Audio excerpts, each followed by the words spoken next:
नमस्कार, अभिनंदन, आदाब। स्वागत है आपका हमारी खास पेशकश नायक में। मैं हूं संजीव श्रीवास्तव और आप सुन रहे हैं 92.7 बिग एफएम। और आज हम बात करेंगे नायक में एक ऐसी शख्सियत की, एक ऐसी हस्ती की जो जितनी दुनिया में अपनी खूबसूरती के लिए जानी जाती थी, उतनी ही अपनी स्टाइल के लिए, अपने रुआब के लिए, अपनी अलग अलग हॉबीज के लिए। जी हाँ, हमारी आज की नायक हैं जयपुर राजघराने की राजमाता महारानी गायत्री देवी। नायक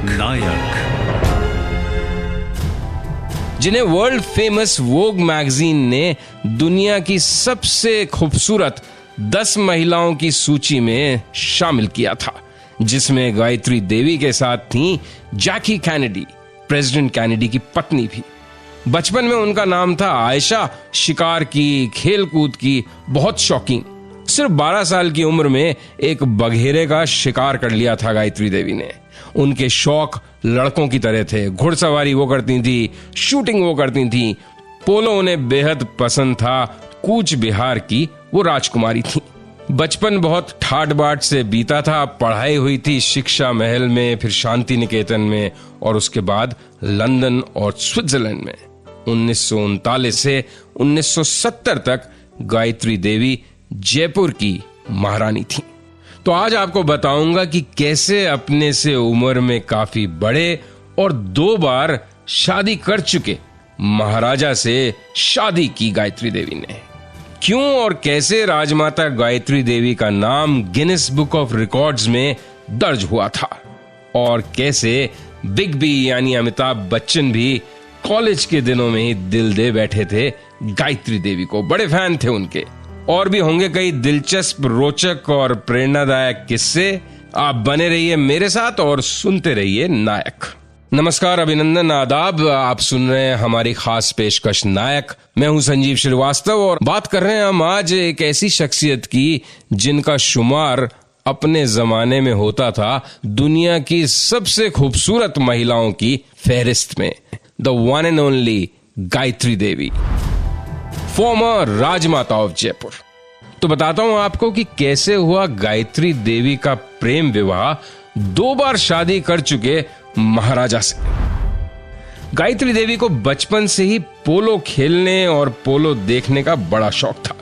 कलकत्ता में एक बार वो पोलो मैच देखने गईं और उनकी मुलाकात जयपुर के महाराज सवाई मान सिंह जी से हुई, जो उस समय दुनिया के सबसे बेहतरीन पोलो खिलाड़ी माने जाते थे। दोनों में बहुत जल्दी ही प्यार हो गया। गायत्री देवी की उम्र उस वक्त सिर्फ 12 साल थी।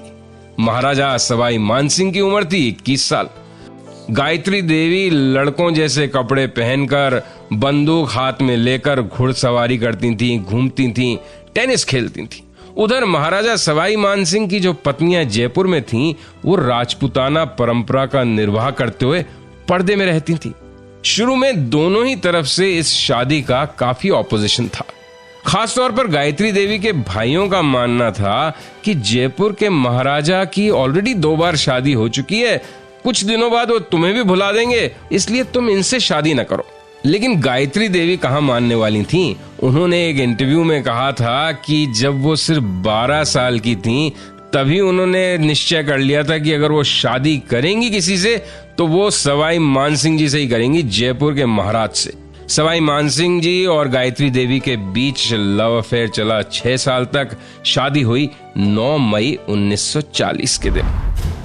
आगे बताऊंगा आपको कि कैसे गायत्री देवी का महल बन गया देश के सबसे शानदार होटल्स में से एक, और कैसे शुरू में जो गेस्ट गायत्री देवी जी को कुछ कम पसंद आते थे तो उनके साथ किस किस्म का सुलूक किया जाता था। बहुत दिलचस्प किस्सा है। आप सुनते रहिए नायक, बने रहिए हमारे साथ।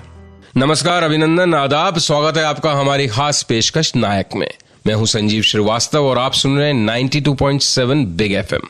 बात कर रहे हैं हम आज महारानी गायत्री देवी की। तो कैसे महारानी गायत्री देवी का महल बन गया एक होटल, और फिर उसमें उन गेस्ट के साथ क्या सुलूक होता था जो गायत्री देवी जी को कुछ कम पसंद आते थे। घुड़सवारी करने वाली, बंदूक चलाने वाली, टेनिस और पोलो खेलने वाली गायत्री देवी को रसोई का भी बड़ा शौक था। खाना बनाने में और खाने में भी उनकी बड़ी दिलचस्पी थी। गायत्री देवी के महल में 500 नौकर थे।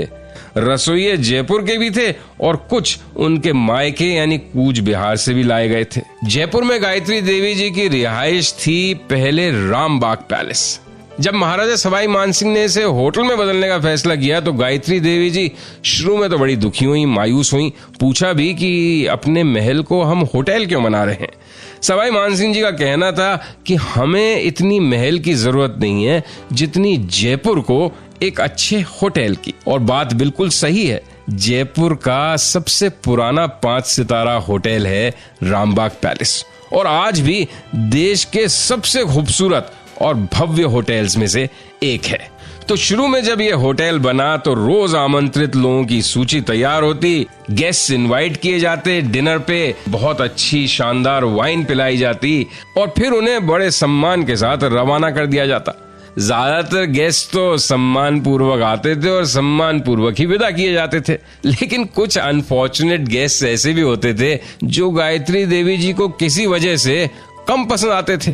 तो जाते जाते ऐसे गेस्ट को खाने का बिल पकड़ा दिया जाता था। नमस्कार, अभिनंदन, आदाब, स्वागत है आपका हमारी खास पेशकश नायक में। मैं हूं संजीव श्रीवास्तव और आप सुन रहे हैं 92.7 बिग FM। बात कर रहे हैं हम आज गायत्री देवी की। स्टाइल, ग्लैमर की वो जैसे आइकॉन थी। कई बार वो MP भी बनी। जयपुर को लोकसभा में उन्होंने रिप्रेजेंट किया। महारानी गायत्री देवी एक जिंदा दिल इंसान थी और सिर्फ वही करती थी जो वो मन से करना चाहती थी। टेनिस खेलती थी, वो घुड़सवारी करती थी, घूंघट वगैरह में वो रहती नहीं थी, लड़कों की तरह सूट बूट पहनती थी। जयपुर राजघराने के रूढ़िवादी रिवाजों की परवाह किए बगैर महारानी गायत्री देवी अपनी कार लेकर अकेले ही जयपुर की सड़कों पर निकल जाया करती थी। आजादी के बाद जब C राजगोपालाचारी ने स्वतंत्र पार्टी बनाई तो गायत्री देवी उससे जुड़ गई। उन्होंने 1962 में चुनाव लड़ा। जयपुर से अपने पहले ही चुनाव में उन्होंने रिकॉर्ड बना दिया। चुनाव जीता उन्होंने 1,75,000 वोटों के मार्जिन से, वो भी उस चुनाव में जब कुल वोटर्स की संख्या ही 2.5 लाख से भी कम थी। 195 लाख वोट मिलने और इतनी बड़ी जीत की वजह से उनका नाम दर्ज हुआ Guinness book of world records में।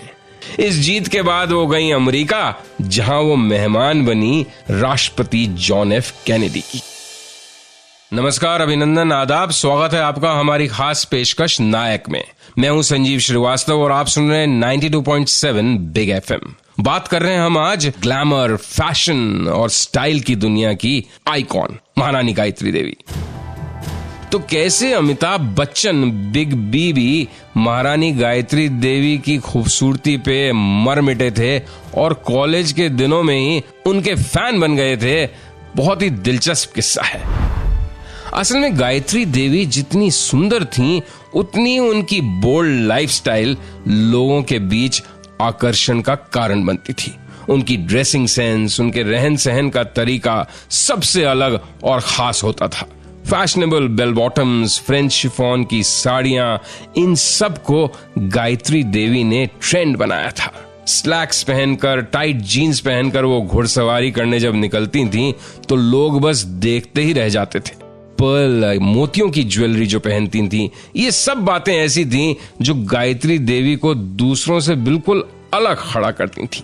और साहब, फिर रॉयल्टी का ग्लैमर, रॉयल्टी की कशिश। और अमिताभ बच्चन तो अपने कॉलेज के दिनों में गायत्री देवी के बहुत बड़े फैन थे।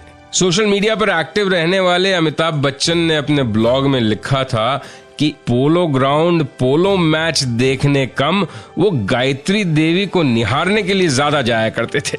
ये अलग बात है कि जब अमिताभ बच्चन सुपरस्टार बन गए और कभी जयपुर जाया करते थे शूटिंग इत्यादि के सिलसिले में, तो उन्हें महारानी गायत्री देवी मिलने के लिए जरूर बुलाती थी। शाहरुख खान ने एक बार कहा कि गायत्री देवी उनकी नजर में दुनिया की सबसे खूबसूरत महिला थी। आगे बताऊंगा कि क्यों जाना पड़ा राजमाता गायत्री देवी को जेल। आप बने रहिए मेरे साथ और सुनते रहिए नायक। नमस्कार, अभिनंदन, आदाब, स्वागत है आपका हमारी खास पेशकश नायक में। मैं हूं संजीव श्रीवास्तव और आप सुन रहे हैं 92.7 बिग एफएम। बात कर रहे हैं हम आज महारानी गायत्री देवी की। 1960 के दशक में जिन्हें दुनिया की सबसे खूबसूरत महिलाओं में से एक माना जाता था। क्यों जाना पड़ा राजमाता गायत्री देवी को जेल? गायत्री देवी बहुत लोकप्रिय भी थीं, बहुत ही एक स्ट्रॉन्ग पर्सनालिटी भी थी उनकी। वो खुद लड़कियों के सशक्तिकरण में, विमेन एम्पावरमेंट में बहुत विश्वास करती थी। लड़कियों की एजुकेशन एक ऐसा सब्जेक्ट था जो गायत्री देवी के दिल के बहुत नजदीक था। उन्होंने जयपुर में एमजीडी महारानी गायत्री देवी स्कूल की स्थापना की थी, जो आज देश के सबसे अच्छे गर्ल्स स्कूल में से एक माना जाता है। लेकिन अपने शक्तिशाली और करिश्माई व्यक्तित्व की वजह से, अपने जिद्दीपन की वजह से गायत्री देवी कई बार परेशानियों में उलझ भी जाया करती थी। इमरजेंसी जब लगी तो उन्होंने इमरजेंसी की आलोचना की, इसलिए वो इंदिरा गांधी जी को कुछ कम पसंद थी। और जब इमरजेंसी लगी तो ग्वालियर की राजमाता विजयराजे सिंधिया और जयपुर की राजमाता गायत्री देवी दोनों को ही जेल में डाल दिया गया था। 1975 में जेल पहुंची गायत्री देवी और उस साल की क्रिसमस और न्यू ईयर उन्होंने दोनों जेल में गुजारे। जनवरी 1976 में उनको रिहा कर दिया गया। नमस्कार, अभिनंदन, आदाब, स्वागत है आपका हमारी खास पेशकश नायक में। मैं हूं संजीव श्रीवास्तव और आप सुन रहे हैं 92.7 बिग एफएम। बात कर रहे हैं हम आज महारानी गायत्री देवी की। 3 बार वो जयपुर से सांसद चुनी गई। जनता की प्रतिनिधि थी तो जनता के स्ट्रगल को, जनता की आकांक्षाओं को वो अपना बना लिया करती थी। जरूरत होती थी तो धरने तक पे बैठ जाया करती थी। जैसे एक बार मोती डूंगरी डायमंड हिल्स पर लोगों को उनकी जमीन का हक दिलवाने के लिए वो सिट डाउन स्ट्राइक पर बैठ गई। लेकिन एक अनफॉर्चुनेट एस्पेक्ट उनकी जिंदगी के आखिरी सालों का ये रहा कि जयपुर चूंकि एक बड़ी प्रिंसली स्टेट थी, बहुत प्रॉपर्टी थी, तो घर वालों में ही आपस में झगड़ा हो गया और राज परिवार के अलग अलग लोगों ने एक दूसरे पर कई केस ठोक डाले और अपने जीते जी गायत्री देवी अपने पोते और पोती को जस्टिस नहीं दिलवा पाई। ये अलग बात है कि उनकी मौत के 6 साल बाद सुप्रीम कोर्ट का एक फैसला उनके अधिकार में आया है। 1970 में उनके पति सवाई मान सिंह जी की मृत्यु हो गई।